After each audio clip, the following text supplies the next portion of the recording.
მუშაობს რუსთაველის გამზირზე ვიქტორ ყიფიანი JOK-ის თავმჯდომარე შემოგვიერთდა, სწორედ მასთან ერთად ვადევნებდით ახლა თვალს ბოლო 1 საათის განმავლობაში შეიძლება ითქვას რუსთაველის გამზირზე განვითარებულ მოვლენებს ვნახეთ, რომ ადმინისტრაციული წესით სავარაუდოდ დაკავებულია ლევან გოგიჩაიშვილი, კიდევ რამდენიმე პირის დაკავება მოხდა და როგორც ჩვენ ერთ-ერთი მაღალჩინოსანი პოლიციელისგან მოვისმინეთ, სამართალდამცავები არ მისცემენ უფლებას აქციის მონაწილეებს, რომ გადაკეტონ საავტომობილო გზა და ნებისმიერი ასეთი მცდელობა უკვე ახალი კანონის ძალით იქნება აღკვეთილი.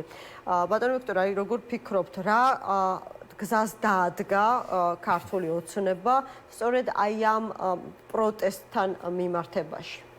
კარგი შეკითხვა, მადლობა. და მეც საშუალებას მაძლევს უფრო ესე ზეთხედით შემოგთავაზოთ ერთ-ერთი ახსნა ყოველ შემთხვევაში. არ მახსოვს ვის ეკუთვნის ეს ფრაზა, დემოკრატია თანდათანობით გვხვდება და მცირე ნაბიჯებითო. ერთმა ბრძენმა ადამიანმა თქვა, ჩვენთან ამ პროცესს ვხედავთ, მაგრამ ეს პროცესი აჩქარდა. არათუ მცირე ნაბიჯებით, არამედ უკვე სუღე ნაბიჯებით და საკმაოდ სწრაფად ვითარდება. ეხლა, როდესაც მე ვთქვი, რომ ბეცადოთ ზეთხედით შევხედოთ, მეთქი, მე ასეთ ახსნას მოვუძებნიდი, გარდა არაერთი სხვა ახსნისა და დემოკრატიის შემთხვევით არ ვახსენე. დემოკრატიული მართვის პირობებში მმართველებს უწევთ ფართო საზოგადოებრივი კომპრომისის მიღწევა. აი ეს პროცესი, რასაც ჩვენ ახლა ვხედავთ, მთავარი მიზანი ალბათ მიმართული არის, რომ საზოგადოების დიდ ნაწილში ჩაკვან პერსპექტივისა და იმედის განცდა. ამას შედეგად შეიძლება მოყვეს მათი გაუცხოვება, მათი განზე გადგომა აქტიური პოლიტიკური პროცესისგან. შესაბამისად, ხდება ყოველ შემთხვევაში ერთ-ერთი ახსნა არის ჩემი, რომ ამით მთავარი მიზანი არის არა იმდენად ადმინისტრაციული პატიმრობები და ასე შემდეგ, არამედ აი ამ ბრძოლის პერსპექტიულობის მიმართ იმედგაცრუება.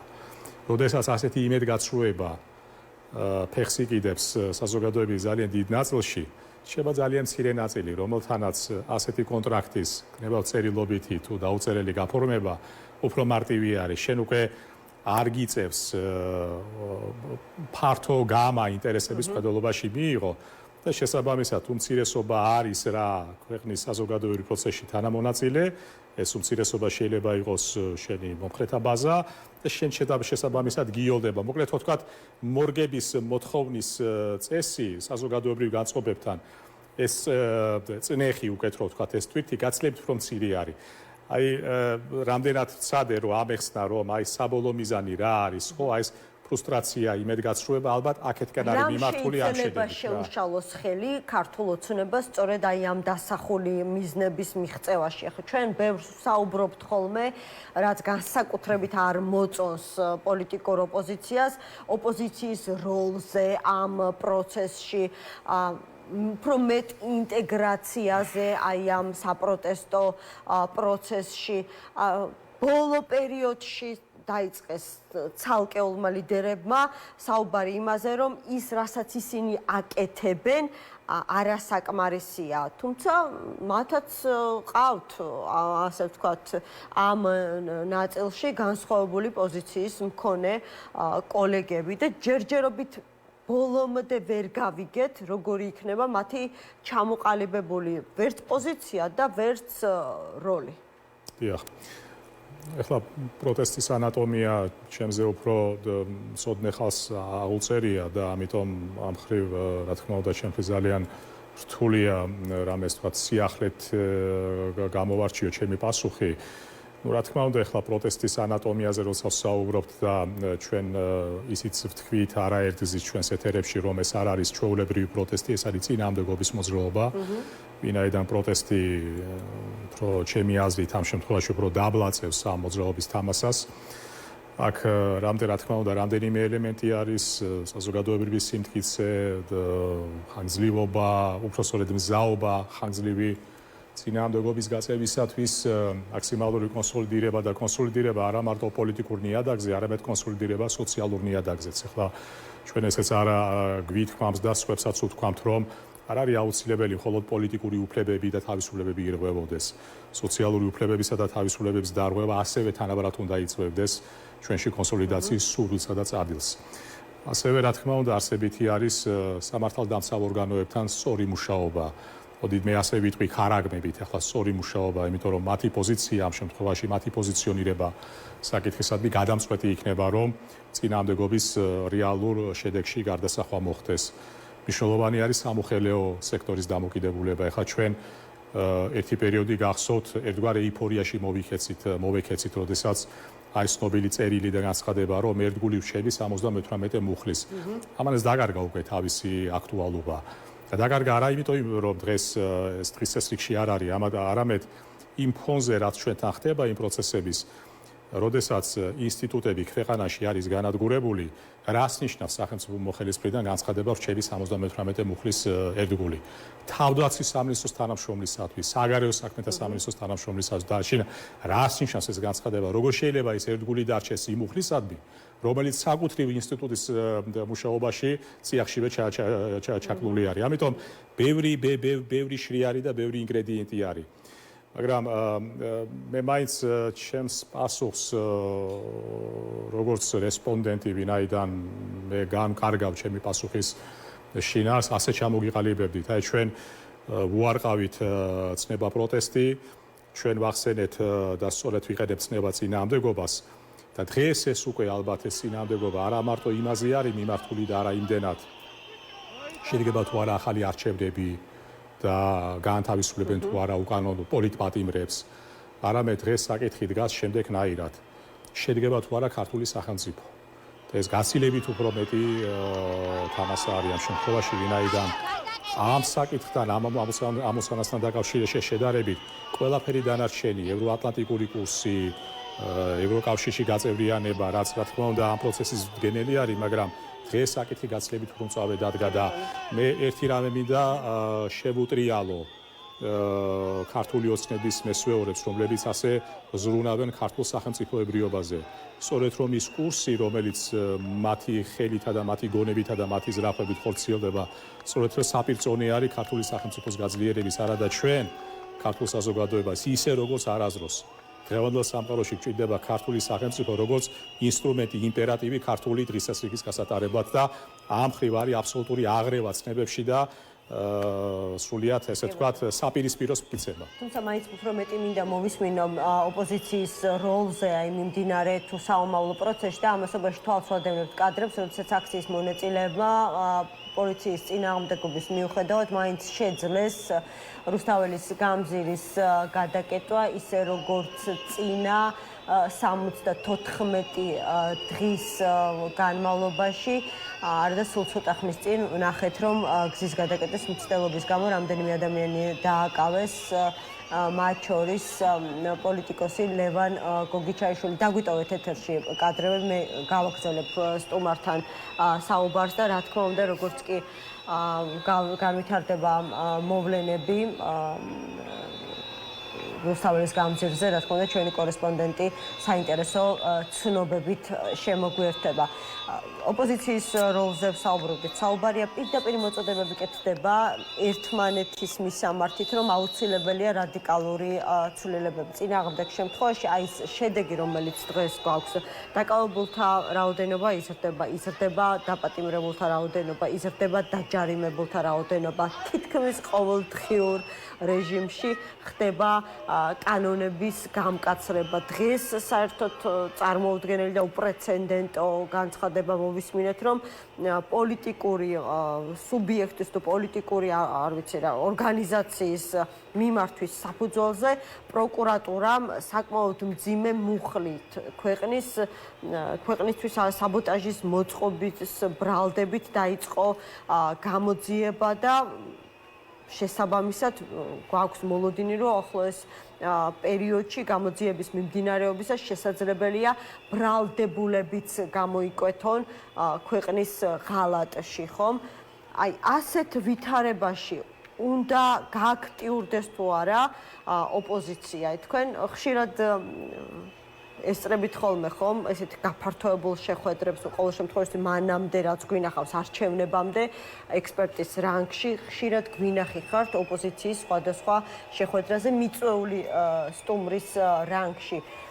აი რა რჩევას მისცემდით როგორც არ ვიცი გულშემატკივარი როგორც დამკვირვებელი ამ პროცესისა. როგორ მინდა ამ კითხვაზე პასუხის გაცემისას ხრები გავშალო და საკუთარი თავი არ შევზღუდო, მაგრამ არ გავაკეთებ ორი მიზეზით. პირველი რომ ზედმეტად ამ საკითხში შესვლა უნებლიეთ წყალს და ასხამს იმ რეპრესიულ აპარატს, რომელიც სრულად არის დღეს მოქმედებაში მოყვანილი. მეორე პატივისცემა ამ ადამიანებისადმი, რომლებიც დღეს ასე მედეგად ქუჩაში დგანან. და კიდევ ერთი ჩვენ ქართველებს ერთი უცნაური თვისება გვაქვს, რომ მაინც ვერ მივეჩვიეთ ერთმანეთის ესეთ კრიტიკას ყოველგვარი დათქმებისა და პირობადებული წინადადებების გარეშე. მაგრამ ერთი რამ რაც მინდა გითხრათ, სადმე თუ გახსოვთ თქვენ თუნდაც ერთი ფოტო, სადაც ოპოზიციური სპექტრის ლიდერები ერთად იყვნენ ასახული. აი მარტო ეს რომ მე შემოვიფარგლო ამ ხრივ პასუხად თქვენ შეკითხვაზე, ალბათ ესეც საკმარისი არის, როდესაც ჩვენ ვსაუბრობთ ერთიანი ოპოზიციური სპექტრის ქმედუნარიანობაზე. არადა, სიმართლე რო გითხრათ, ქართული ოცნების გადმოსახედიდან, რომელსაც მე ქართულ ოცნებასაც აღარ ვუწოდებ, ეს არის ქართული deep state-ი, ოპოზიციის ასეთი მდგომარეობა არის უნიკალური საჩუქარი მათთვის და უცბად რო გითხრათ, ეხლა ჩვენ კი ვხედავთ ავტორიტარიზმის გარკვეულ ნიშნებს, რომელიც შეიძლება დროთა განმავლობაში ღმერთმა დაგვიფაროს ტოტალიტარიზმში გადაიზარდოს და ტოტალიტარიზმის საერთოდ არ ეგუება არანაირ ავტონომიას არც სამეწარმეო საქმიანობაში და არც პოლიტიკურში. ასეთ ოპოზიციას სიმართლე რო გითხრათ შევინარჩუნებდი კიდევაც როგორც არაჩვეულებრივ ფასადს და არაჩვეულებრივ ხელშემწყობს ჩემი ესე ვთქვათ ელექტორალური ლეგიტიმაციის შესანარჩუნებლად. რატომ?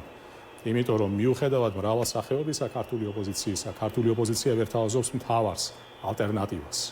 ეს არის ალტერნატივა, მე ამას გავიმეორე, ჭეშმარიტ პოლიტიკურ ლიდერებს ეშინიათ საარჩევნო ყუთის. და ჩვენთან, სადაც ჩამდგარი არის პოლიტიკური პროცესი და არ არიან ჭეშმარიტი პოლიტიკური ლიდერები, ავტორიტარიზმს ეშინია ალტერნატივის. თუ ალტერნატივა არ იქნება, შესაბამისად ავტორიტარიზმმა შეიძლება ძალიან მშვიდად გულხელთ დაკრეფილი გააგრძელოს არსებობა. და ბოლო თემა და სხვათა შორის ეს ვითარება მართლაც დასანანი არის, როდესაც შენ ასეთ უნიკალურ საშუალებას ვერ იყენებ ოპოზიციაზე ვსაუბრობ ქვეყნის შიგნით ამ ადამიანების შემყურე და ქვეყნის გარეთ. აი ქვეყნის გარეთ, სადაც დღეს საინფორმაციო ნაკადი ასე იოლად გადაადგილდება, დღეს არ არის რკინის ფარდა, რომ ინფორმაცია იცვლებოდეს, როდესაც დღეს დასავლეთი განსხვავებით 1921 წლისგან და განსხვავებით 1991-ისგან გაცლებთ, რომ ჩართული არის ქართულ თემატიკაში მათი მზაობა, პრაქტიკულად უპირობო არის. აი ამ საშუალებების ერთად ვერ გამოყენება და ვერ დავაგება, რა თქმა უნდა, ძალიან დასანანი არის და ბოლო ჩართვა იმ გამოძიებასთან დაკავშირებით. ჩვენ გახსოვთ ისევ თქვენი ეთერების მეშვეობით და რამდენჯერმე მოგვისმენია სახელმწიფო უსაფრთხოების სამსახურის განცხადება ქვეყანაში სხვადასხვა შეთქმულებებზე თუ გადატრიალების ცდილობებზე. რა ბედი ეწია იმ გამოძიებებს? ხო, მაგრამ მაშინ სხვა დრო და სხვა გარემოება იყო. არა, მისმინეთ, გარემოება და დრო შეიძლება იყოს სხვა, მაგრამ დანაშაულის შემადგენლობა მეორე კურსის სტუდენტისთვის, რომელმაც იცის, რომ დანაშაულის შემადგენლობა არის ობიექტი, სუბიექტი, ობიექტური მხარე და სუბიექტური მხარე, თუ გამოძიება აღიძრა, მაშინ სუმცირე ჩვენ უნდა მოგვესმინა ან გამოძიების შეწყვეტაზე, ან საბრალდებო დასკვნის მომზადებაზე და სასამართლოში გადაგზავნაზე. რა ბედი ეწია იმ გამოძიებებს და ისეთივე ბედი ხო არ ეწევა ამას, როდესაც ეს ფანდი ყველაფერი არის სხვა თუ არაფერი, არამედ საინფორმაციო ველის დაბინძურება და საკუთარი მოსახლეობის წინამდე ჰიბრიდული ობის ნარისახურების წარმოება. მაგრამ ახლა ხო საუბრობთ, რომ დაკავებულთა უმეტესობის საქმეში, ყოველ შემთხვევაში წარდგენილ ბრალს არ აქვს სამართლებრივი საფუძვლები, ხომ? ან თუ კი სამართლებრივი საფუძვლებზე საუბრობთ, როგორც აუცილებელ გარემოებაზე, დღევანდელ ვითარებაში მგონია, რომ მოადგილოა. ჩვენ ახლა ვსაუბრობთ ადმინისტრაციულ სამართალდარღვევებზე, მაგრამ ის განცხადება, რომელიც თქვენ ახსენეთ და ასეთმა უცნაურმა ორგანიზაციამ ნეიტრალური საქართველოს, სწორედ მისი განცხადების საფუძველზე ააძრა პროკურატურამ ამ შემთხვევაში ეს საქმე, აი კითხვა იგივე რჩება. რა ბედი ეწია წინა გამოძიებებს სახელმწიფოს სახელით იგივე ბედი ხომ არ ეწევა თქვენ ამას. გაქვს მოლოდინი, რომ კონკრეტული შედეგი არ დადგება. რასაკვირველია, იმიტომ რომ ვიმეორებ, როგორიც არ უნდა იყოს კონტექსტი, სამართალს აქვს თავისი ლოგიკა და თავისი კანონზომიერება. სამართლის ლოგიკა ყოველ შემთხვევაში გამოძიებაში პოლიტიკურ ფორმაციებს, სოციოლოგიურ ფონს, ან თქვა კულტურულ ხასიათობრივ განწყობებს არ უნდა ექვემდებარებოდეს. ამიტომ ჩვენ უბრალოდ რიტორიკულად კიდევ ერთხელ გავაჟღეროთ ეს კითხვა და კვლავ ამ ეთერის მეშვეობით მივმართოთ იმ პატიოსან თანამშრომლებს პროკურატურის სისტემაში, რომლებიც არიან და შეწუხებული არიან შექმნილი ვითარებით, მივმართოთ იმ პატიოსან ოფიცრებს სახელმწიფო უსაფრთხოების სამსახურის სისტემაში, რომელსაც უნდათ ემსახურონ საკუთარ ქვეყანას, მაგრამ დღეს ბოლომდე ამის საშუალება არ ეძლევათ. ბატონებო, დროა გადახედოთ თქვენ სამოქალაქო პოზიციას და უფრო აქტიურად იყოთ თქვენი პოზიციის დაფიქსირებაში. ხო, ალტერნატივაზე საუბრობდით, ხომ? ანუ ხელისუფლების ქართული მართველი გუნდის ალტერნატივაზე.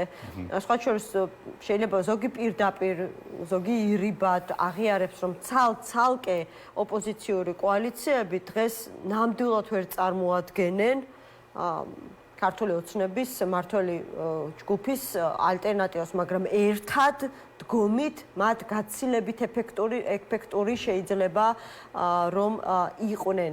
აი ვის შეუძლია რეალურად პოზიტიური როლი შეასრულოს ამ ერთობაში, თუ კი ერთობას მართლაც შეუძლია გაზარდოს ოპოზიციის მარგი ქმედების კოეფიციენტი, იმიტომ რომ შესაძლებელია თქვენ ფიქრობთ, რომ ერთად დგომითაც იგივე შედეგი მიიღწევა, რაც ცალ-ცალკე მოქმედებით. ხო, ეხლა თქვენ მაინც და ეს რა თქმა უნდა თქვენი უფლება არის იმიძგებთ, რომ უფრო ესეთი კატეგორიული შეფასებები მივცე, მე მაინც ასე შემოვიფარგლები დღეს არსებული ოპოზიციური სპექტრი ალბათ დადგა იმ საჭიროების წინაშე, რომ კრიტიკულად შეაფასოს განვლილი პერიოდი ეს გზა და მოახდინოს საკუთარ რიგებში მნიშვნელოვანი გადაჯგუფება, მათ შორის მათი ლიდერების ჩათვლით. იმიტომ რომ მეჩვენება, რომ ცალკეული პოლიტიკური ლიდერების მხრიდან და პოლიტიკური პარტიების მხრიდან პოლიტიკური ოპოზიციონერობა იქცა ერთგვარ პროფესიად და ნიშად, ერთგვარ ექსკლუზივად როგორც პოლიტიკურ საქმიანობაზე, ასევე ჭეშმარიტებაზე. ეს ასე არ ივარგებს და ასე დიდხანს ვერ გაგრძელდება. თუ ეს გადაჯგუფება არ მოხდა, მაშინ ჩვენ რა თქმა უნდა დავსვათ საბოლოო დიაგნოზი, რომ ამ ვითარების რეანიმირება შეუძლებელი არის და მაშინ ჩვენ უნდა ვუხმოთ ქართულ საზოგადოებას, რომ ეძებოს სხვა გზები და გაიხედოს სხვა მიმართულებებით და თუ სხვა მიმართულებებით გამოჩნდება სიახლე ამ თვალსაზრისით, იმ სიახლეს ეყოლება არაჩვეულებრივი მოკავშირე, ისევ ქართული საზოგადოების მხრიდან რატომ? დღეს ქართული საზოგადოება იქცა პოლიტიკური პროცესის სუბიექტად. ეს არის მისი ევროპულობის მაღალი მაჩვენებელი. დღეს ქართული საზოგადოება ძალიან სკეპტიკურად არის პოლიტიკური პარტიების მიმართ. ესეც ევროპულობის მაჩვენებელი არის. დღეს ქართულ საზოგადოებას არ სჯერა უკვე ყოვლისშემძლე ლიდერებისა. ესეც ევროპულობის მაჩვენებელი არის. ამაზე უკეთესი მოკავშირე არსებულმა პოლიტიკურმა ძალებმა, ან მომავალ პოლიტიკურმა ძალებმა აპა სხვაგან სად შეიძლება რომ იპოვო.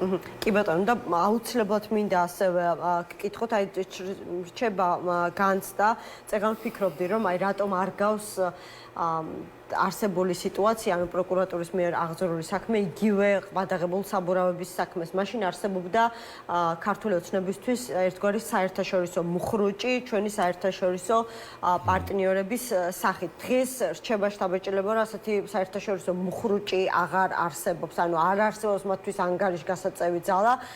ყველა საერთაშორისო აქტორი, რომლის მოსაზრებაც თუ პოზიციაც მათ შეხედულებებთან მოდის წინააღმდეგობაში, მყისვეთ ხატდება ეგრეთ წოდებული deep state-ის წარმომადგენლად ან მიმდევრად. აი მე ყოველ შემთხვევაში ასეთი განცდა მრჩება, რომ ერთადერთი ვის პოზიციასაც შეუძლია გარკვეული გავლენის მოხდენა საქართველოში მიმდინარე პოლიტიკურ საკითხებზე, ეს იქნება სწორედ დონალდ ტრამპის ადმინისტრაცია, ოღონდ ჩამოყალიბებული პოზიცია. აი მოვისმინე მოსაზრებები, მათ შორის ჩემი სტუმრებისგან ამ განცხადებაში, რომ მანამ სანამ ეს პოზიცია გახდება ცნობილი და საჯარო, ქართული ოცნება ცდილობს მოასწროს და რაც შეიძლება მეტი გააფუჭოს, მათ შორის აი ამ კანონების გამკაცრებით თუ სხვადასხვა საკანონმდებლო ცვლილებებით. მაინც არსებობს თუ არა რაიმე არ ვიცი, გონივრული ვადა, როდის შეიძლება მოიცალოს ტრამპის ადმინისტრაციამ საქართველოსთვის, განსაკუთრებით იმ პირობებში, როდესაც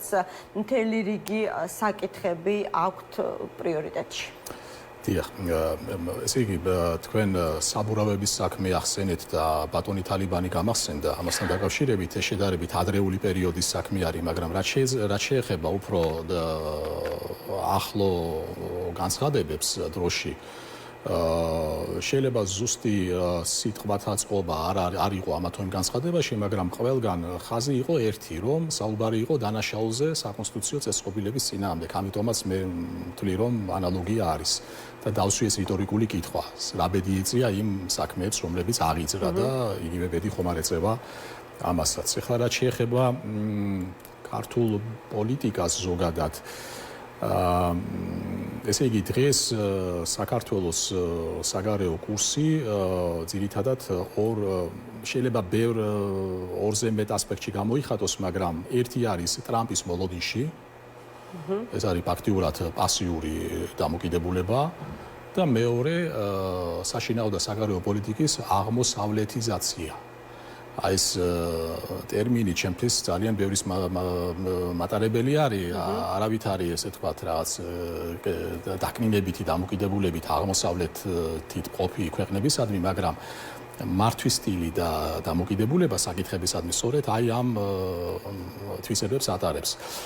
მიუხედავად იმისა, ტრამპი, რომელიც უკვე გვაოცებს ჩვენ 20 იანვრიდან მოყოლებული და გვთავაზობს უაღრესად სიტუაციურ პოლიტიკას. და ეს სიტუაციური პოლიტიკა, ეხლა ნახეთ, ტრამპს ეძახოდნენ ტრანზაქციონისტს, ტრამპს ეძახოდნენ ტრამპი არის უაღრესად აი სიტუაციებზე მორგებული და ეს სიტუაციურობა შეიძლება იცვლებოდეს დილით, შუადღეზე და საღამოს. ამ სიტუაციების მიხედვით ვინ დარჩება მოგებული და ვინ დარჩება წაგებული, ეს ძალიან დიდი კითხვის ნიშანი არის. ამიტომ მე ამ მხრივ უაღრესად გამიჭირდებოდა პასუხისგაცემა, ეს როგორ იმოქმედებს ჩვენი ქვეყნის შიდა პოლიტიკაზე და როგორ იმოქმედებს ჩვენი ქვეყნის გარე პოლიტიკაზე. ამ მხრივ ჩვენ არც სასიამოვნო სურპრიზები უნდა გამორიცხოთ და არც უსიამოვნო. მაგრამ ტრამპთან ერთად ჩვენ ჩემი რჩევა იქნება ისე ოპოზიციისადმი. დასავლეთი არ არის თანამედროვე სამყაროს ერთადერთი ნაწილი. ეს არის ძალიან მნიშვნელოვანი მოთამაშე, მაგრამ არა ერთადერთი. იმის შემხედვარი, ახლა რასაც ჩვენ უყურებთ, ქართული deep state რა პოლიტიკას აწარმოებს აღმოსავლეთისკენ, სხვა გეოგრაფიის სამხრეთისკენ, ხო? დრო ხომ არ არის, მით უმეტეს ქვეყნის რეგიონალური ადგილმდებარეობის გათვალისწინებით, როგორი თანხმედრა, როგორი თავმოყრა არის ჩვენთან სხვადასხვა ინტერესებისა, ვიფიქროთ მათ შორის სხვა გეოგრაფიებთან, ყოველ შემთხვევაში იმ გეოგრაფიებში პოლიტიკოსებთან, ან საზოგადოებრივ მოღვაწეებთან ურთიერთობების დამყარებაზე კომუნიკაციის.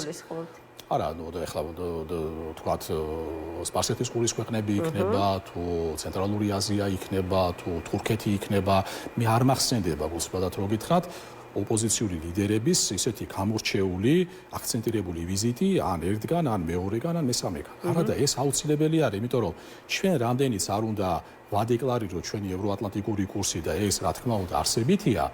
ნახეთ, საქართველოს პოლიტიკა სამი ასპექტით განისაზღვრება ჩემი აზრით, რეალისტური პოლიტიკა. ეს არის შესაძლებლობები, ეს არის შეზღუდვები და ეს არის გეოგრაფია.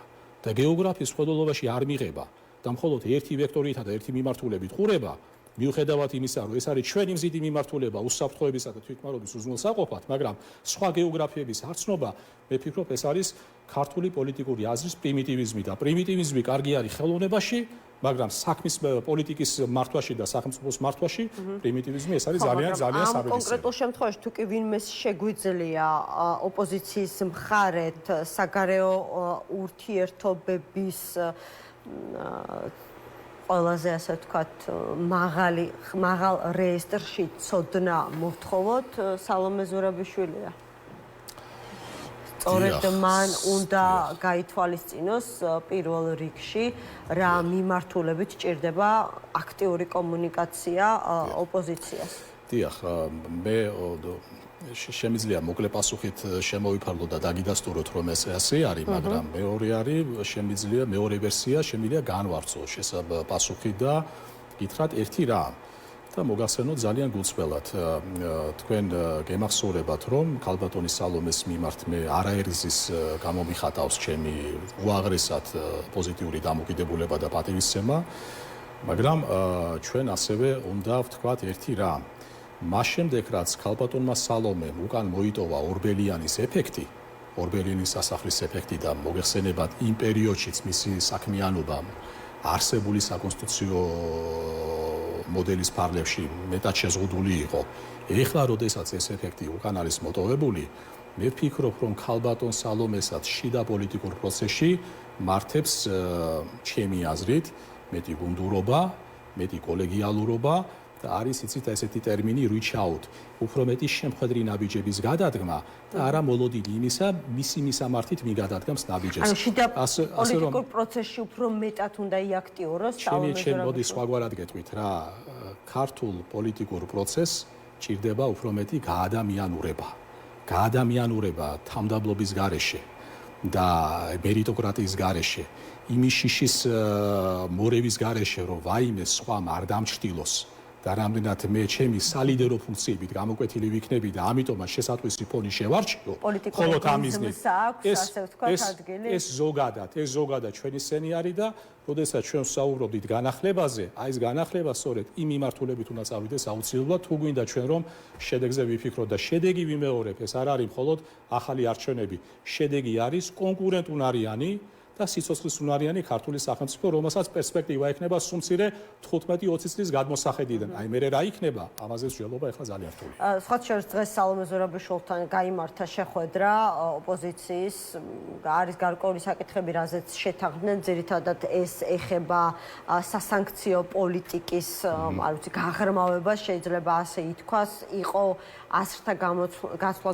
რაღაცა საერთო პლატფორმის შექმნასთან დაკავშირებით, ეს თქვენთვის არის მანიშნებელი იმისა, რომ შესაძლებელია სალომე ზურაბიშვილმა მას შემდეგ, რაც როგორც თქვენ თქვით, ორბელიანის ეფექტი მოიტოვა და სხვაგვარად ვთქვათ, ის ყოველთვის ამბობდა, რომ შეზღუდული იყო პრეზიდენტის უფლება მოსილებით, დღეს ეს შეზღუდვა მას აღარ აქვს, ეს პირველი ნაბიჯები იყოს მისი უფრო აქტიურ პოლიტიკაში მოსვლის?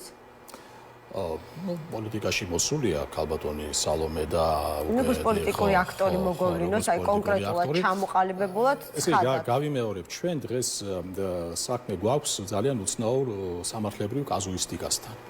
როდესაც ესა თუ ის დასავლელი ლიდერები ქალბატონ სალომეს ეგებებიან როგორც პრეზიდენტს, მაგრამ წმინდა ფორმალისტური გაგებით ქვეყნის შიდა კანონმდებლობით თუ ფორმალისტურად თუ მიუდგებით ჩვენ, რა თქმა უნდა, აქ გვაქვს საქმე კაზუისტიკასთან, კიდევ ერთხელ ვიმეორებ. ეს მით უმეტეს მოითხოვს ქალბატონ სალომესგან ალბათ შედარებით უფრო სხვა საოპერაციო კოდექსის მორგებას. ჩემი აზრით და ამ ხრივ, რა თქმა უნდა, მას აქვს ძალიან დიდი კაპიტალი, მას აქვს ძალიან დიდი რესურსი, ამიტომ როდესაც ჩვენ მოუწოდებთ ერთმანეთს ამ შემთხვევაში და ასეთ პირუთმო შეფასებებს ვაძლევთ, ეს სწორედ იმ მიზნით არის, რომ ეს კაპიტალი, ეს რესურსი იქნეს სრულად ამოქმედებული.